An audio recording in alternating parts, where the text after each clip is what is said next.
Hello, my name is Nicole, and thank you so much for taking this time out to listen. Today I titled this message, Why is Returning to the Past a Bad Idea? Why is returning to the past a bad idea? As you walk with the Lord, you are going to start to notice some things about your past. God is not only going to shine the light on all of what is going on around you gradually, but He's also going to shine the light every now and again on your past. And He's going to show you how your past is still very much tied to your present. There will be certain things from your past that He will point the finger, so to speak, on.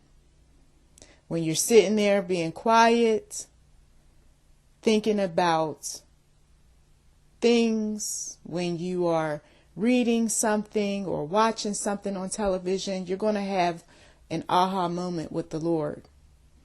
And He's going to connect some dots for you. I know that happens a lot with me. One thing that He told me about concerning my past was that there were some things that I had done that I couldn't shake in the past that were still affecting some aspects of my present. Okay? And so it hurts when you see that you have made so many strides, and yet there are still some things that you've got to deal with. Now, let's say that you are seeing some breakthrough and you're feeling good about the spiritual side of things in your life, okay? And so there's some things from your past that you want to return to. Just because they weren't all that bad, it's just you want to return to them. Okay, maybe it's an old location you grew up in. Maybe it's an ex who's been reaching out to you. But then you get this funny feeling on the inside, you know, the gut feeling. Like, I don't know. I don't think this is a good idea. But there's some people around you that will talk to you and say, but you know, you only live once. And why not? And you still have feelings for this person, or you still very much want to be in this location. Why don't you just do it, you know? And then pray about it. You know, I'm sure that God will be okay with it. No, we don't do that. We don't put words in God's mouth. We don't do that. But some people will be bold enough to do that, but they don't know God like you might know God. You don't do that. If God didn't say to return to the ex, to return to the past, you don't. Matter of fact, God's not going to be the one to tell you to return to an ex. I know that from personal experience. Every time I looked at the future, I took a little glimpse of the future because God allowed me to. It wasn't very good. And then when I walked in it, well, guess what? God was right. Okay? God is not going to send you back to the ex. No. But your flesh will. Your flesh will tell you that it's okay, it's all right. So then you go back. And then it's more of the same, if not worse. It doesn't happen right away. Now, of course, there are those, folks that, well, I'll return back to my ex and everything was okay. I mean, we're just making it. We're struggling, but it's okay. Reason away. The truth of the matter is that God is not going to take you back. He takes us forward. The truth of the matter is that God is not going to send you into darkness. He sends you into light. The truth of the matter is that God is going to move on your spirit toward truth, not to return back to the lie. Okay? He's not going to do that. So when people sit down and they tell me, well, this is what I'm thinking. I'm thinking that maybe I should be doing A, B, and C. Okay? And it has something to do with their past. they've already convinced themselves by the time they talk to me and everyone else that this is what they're going to do. Now, God freed you out of a situation, and there's even scriptures to back up what I'm saying. I cannot go through all of the scriptures. I'm just enlightening some folks. And if you want to do the serious Bible study on this, by all means. But there are scriptures that tell you that we're to trust in the Lord. There are scriptures that free us out of situations and tell us not to return back, not to go back, Once you're free out of a situation, to remain free. Don't be entangled again with a yoke of bondage. Okay. So if you're free out the marriage, why would you want to go back to the bondage, to the drama, to all of the issues, to the fussing and the fighting? Some people, they're just connected with that sort of thing. They love it. They enjoy it, or they still got the energy for it. So be it. But as we get older, it gets harder and harder to put up with that stuff. Okay. And so returning back is not a good idea, because now that person is going to have to not only deal with all of the stuff that you put upon them from the past, but they got to deal with your present issues plus your future. And some people are just ill-equipped to handle all of that. That's why they mistreat you over time. That's why they disrespect you over time. That's why they say this isn't working. I can't stand this. You see? So you go back thinking that things are going to be peachy on somebody's word. Now, you know that we're not supposed to trust in man. We know we're not supposed to trust in woman, but you're just going to believe this. No, let's go to the Lord first. And if it is trustworthy, then God will say, yes, this is a trustworthy situation. But a lot of times we find out people break their promises. They lie, they exaggerate. They just need us in the meantime. It's not serious. It's really not as serious as we thought. It's just somebody giving us some lip service. So then we act as the babysitter, the, homemaker, the cleaner, the, what is it? For some men, they end up being sugar daddies, sugar babies. I mean, it's all these complicated situations, and, things don't pan out. And, then, there's all of this stuff, and you're saying, why did I even bother with all of this? Then you go back, you end up having children. Now, when you left, you didn't have any children. You went back. Now you have children. So you complicated matters. And then we like to put God on stuff that we messed up on. Well, God meant for this to happen, and God, he's not going to put any more on us than we can bear and all that. Yeah, but you did it. You put all that on you. So leave God out of what you do. You know that it was your flesh that got in the car or on the bus or was walking down the street or told the man to come pick you up or the woman to come pick you up. And then you went back and you rekindled the old flame. And now you got all these other flames that you're dealing with. And if you keep on messing up, you're going to end up experiencing real flames in hell. This is how deep this thing can get when we disobey God, when he frees us out of situations. And then we say, okay, thank you, Lord, but I don't need you from this point on. I'm just going to go ahead on and do what I want to do. Going back. Why bother to go back? Because it's familiar, because it's good, because it's fun, and because it's something that I always wanted to do, because the person told me that everything's going to be okay. I went back because I thought it was going to be a good opportunity. I went back because, my support team told me, the pastor of the church said, I went back because of money issues. I went back because I could save some money. I went back because, I really love this person. How about a lot of times people really lust, folks. It's not so much love, it's lust. You lust after money, you lust after fame, you lust after, whatever that person has promised you. Love, love. Well, it's love according to 1 Corinthians 13. When it's patient, when it's kind, when it's not keeping record of wrongs. It's love when God is just move in that relationship in a way that you've never experienced before. You know it's love and it's genuine when that person is really connected to you and really wants to make things happen with you, and they are actually stepping up to the plate and wanting you around. They're doing things that you didn't know they had it in them to do. You see, there's a lot of change that takes place, and people come up out of their old way of thinking when they truly love, and they apologize for past wrongs and stuff like that. But folks who don't really love you and they just lust and they just want you around for convenience, love don't come out of their mouths. And if they do say love, a lot of times they fake it, or they pretend, or they just say it because you said it. Oh, God shows me a lot of things in the spiritual realm, especially concerning those closest to me.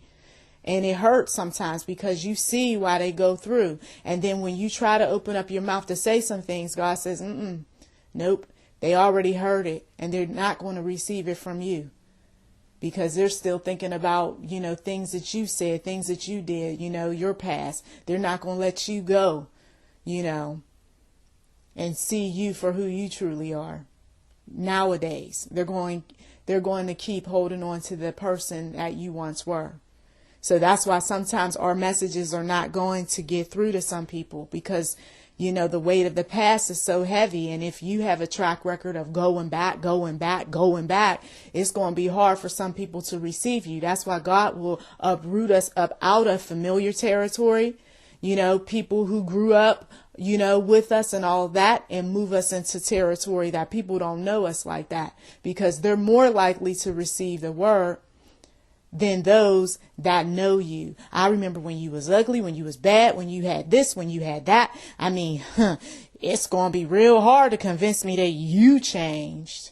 You see, you can win over at least the respect of some people when you stop going back.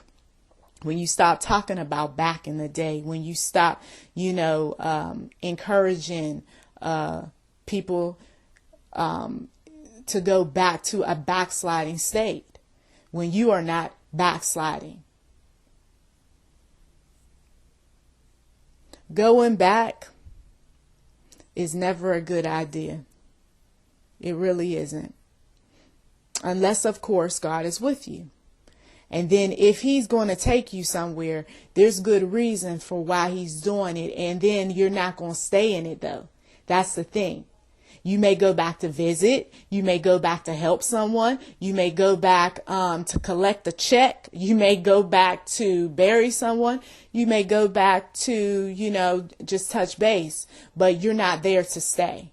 It's always a temporal thing. Everybody that I know who is a Christian who had to go back for any number of reasons, they never stayed.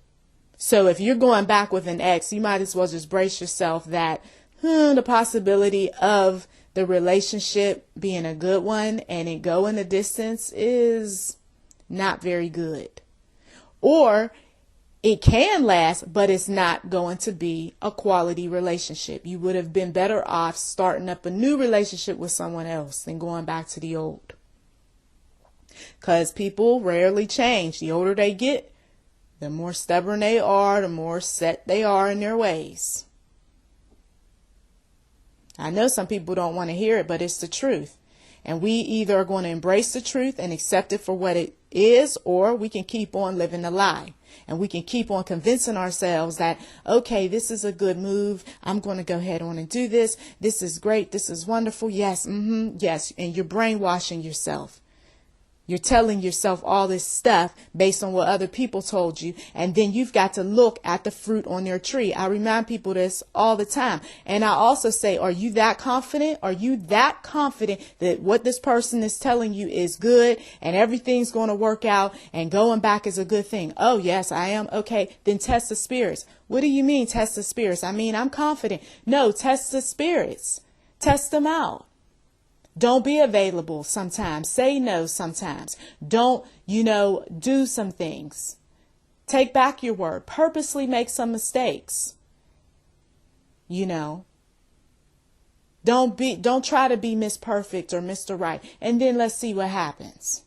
Oh, but why would I want to do that? Because you want to see if the person really changed. Because if they respond differently than they used to, then okay, wait a minute, maybe there is some change. But if they go off cussing you out, threatening you, telling you, see, you're this, you're that, then it's going to be more of that. If you should connect with them sexually, if you should live with them, if you should have a child with them.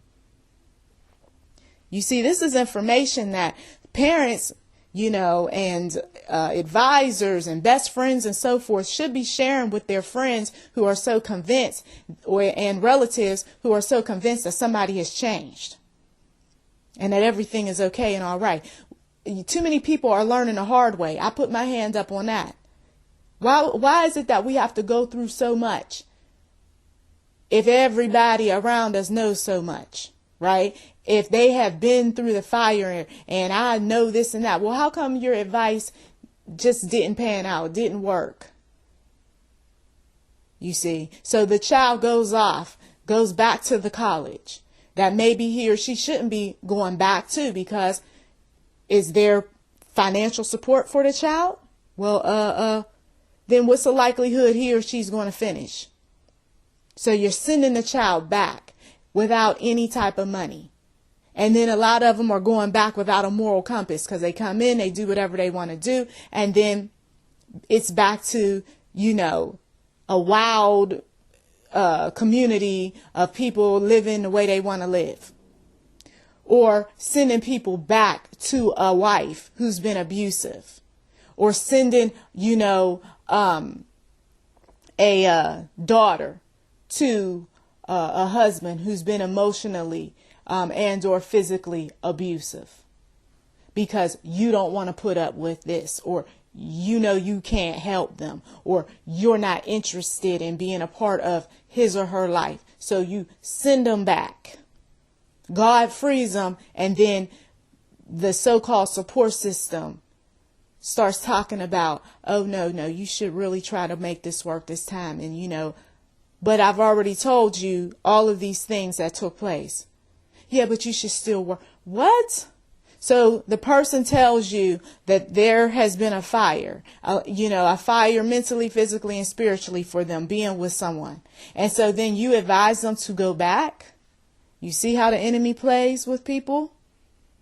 That's why I am trying to equip some folks and show them that just because a whole bunch of counselors are encouraging you to go somewhere doesn't necessarily mean that a whole bunch of counselors are on one accord with God. Be sure that you know that you know that you know. Be sure that God has confirmed some things.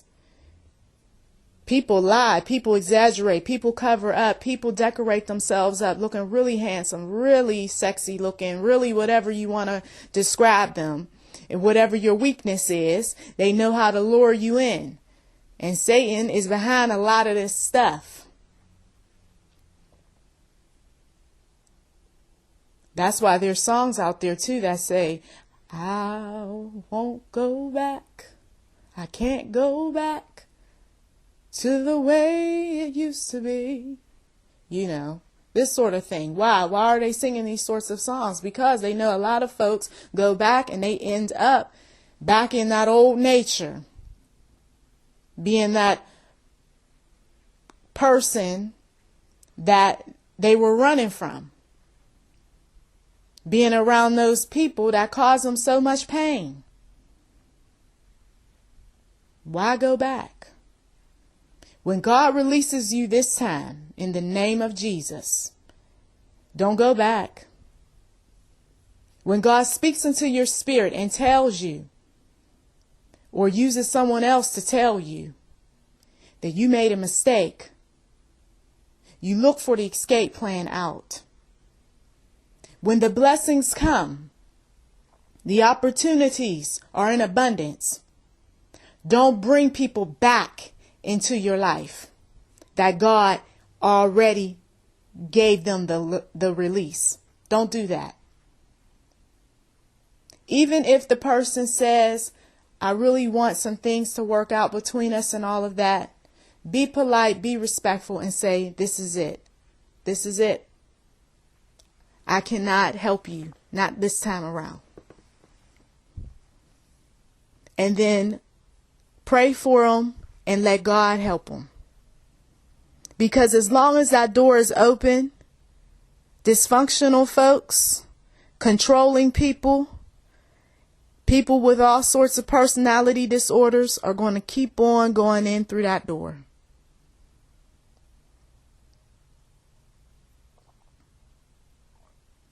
Going back has killed folks mentally, physically, and spiritually. Going back has drawn people away from God and brought them into addictions, brought them into domestic violence, brought them into all sorts of sinful activity. But it seemed okay. It seemed all right. I mean, they had a new, whatever new that they had, whether it's a business, whether it's a person, new is always a good selling point. Those that are in marketing, they know that. You put new in front of something, folks, they may not have heard anything else, but new, okay, my ears are perked. New what? And so that's a good selling point. And that's what some of these folks who want you to come back are selling you on. And then you take the discount, right? You take the little coupon, the little freebie offer.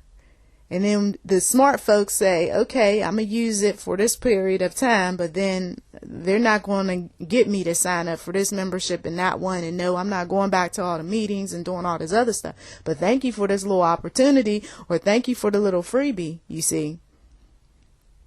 But some of the gullible folks, or some of those that easily feel guilty, or those that are sensitive, or those that can't say no, or others who are concerned about their reputation, they get led by their noses a little too long. People say just about anything. And the people who go back, they want to believe, they really do. And you can see in their eyes that they really want to believe that they're not being scammed. They really want to believe that this is okay, that this is all right. And then they learn later that it wasn't a deal. And it wasn't good for them. And why did they ever even stop to talk to the person, or answer their phone, or go on their website, or go on their social media page? Now they've got themselves entangled in a web of mess. A lot of married men get caught up in it. A lot of it. Remember, I wasn't always saved. So I have seen weak married men. I've seen them. And they have a countenance about them that says that they can be played. While they think they're playing, the young women, and they're doing any number of things, they're really not. So they go and they play their games. And then they go back. They go back to a wife and think that the wife doesn't know what's going on. Or they go back to a wife who knows what's going on, but she may not be completely okay with everything. And so she's going to make him pay financially, mentally, physically,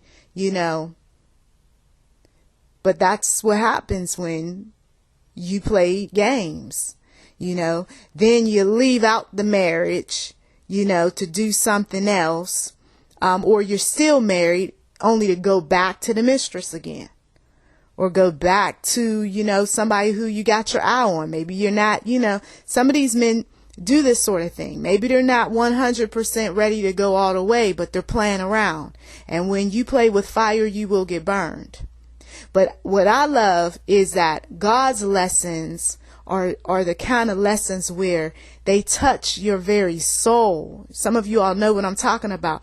So when you go back, okay, he'll allow some folks to go back because he's not going to keep fighting you on it. Others, you might have considered some things, but then God tells you some information, or you see some stuff going on, and then you don't go back. But for those who want to go all the way, he says, okay, I'm going to let this happen. And I've seen this up close and personal with more than a few folks. He let some things happen, and I've even gone through it. And so you go back, and then you have to learn these hard lessons. I mean, we're talking about you going to go through some tears. You're going to be unhappy. To go from being happy, right, when you first get back, to then come crashing down in unhappiness. Ooh, that's a ride. Then you find out some things about the person or the organization that you didn't know about the first time around, and that's a disappointment. You learn how you've been scammed, how others have been scammed. And then you've got to walk in this thing for a while, because if you signed a contract, you got to live that out for a while. If you agree to be there for someone, and their family, then you got to live that out for a while, because see, you didn't want to listen and you didn't want to appreciate freedom when you had it. So it's a tough lesson. And the scary part about this is that it lasts for years. For a lot of folks. Oh no, I thought it was just going to last for about a day or a week or something. No, you need to think that if you go back, the possibility that you're going to be in that mess and not be able to get out may be happening for years. So that means no money to get out of this situation. That means that you might end up experiencing all sorts of losses, so you can't move, so you're stuck in it. You find out that an organization, let's say if it's business related, you find out that the organization is not going to release you from your contract, and you're going to have to do whatever, until the expiration date, and then they'll probably try to come up with something to keep you. So you got to be prepared for the temptation. They might offer you a whole lot of money. They might, offer you some little menial benefit or whatever. I'm telling you, it is not worth it. So let us take this time out right now to pray. Dear Lord, I just ask that those individuals who are considering on going back to a lifestyle where it is just causing them much confusion and bitterness and upset, or maybe just doubt. Maybe they're not even that far. I pray in Jesus' name that you will give them the peace of mind, that you will give them the plan of escape, that you will do any number of things, Lord, to help them through this tough time in their life. I pray in Jesus' name. Put your angels of protection all around them. Read Psalm 91 for those of you all who are going to be going into a community or new city or what have you. Because you are going to get your share of dramas, and the enemy will be attacking you on all sides. If you are that one who left and made some enemies, and now you're coming back into enemy territory, you're going to need the angels of God all around you. I thank you so much for taking the time out to listen. Please do check the description box for anything related to your situation. May God bless you.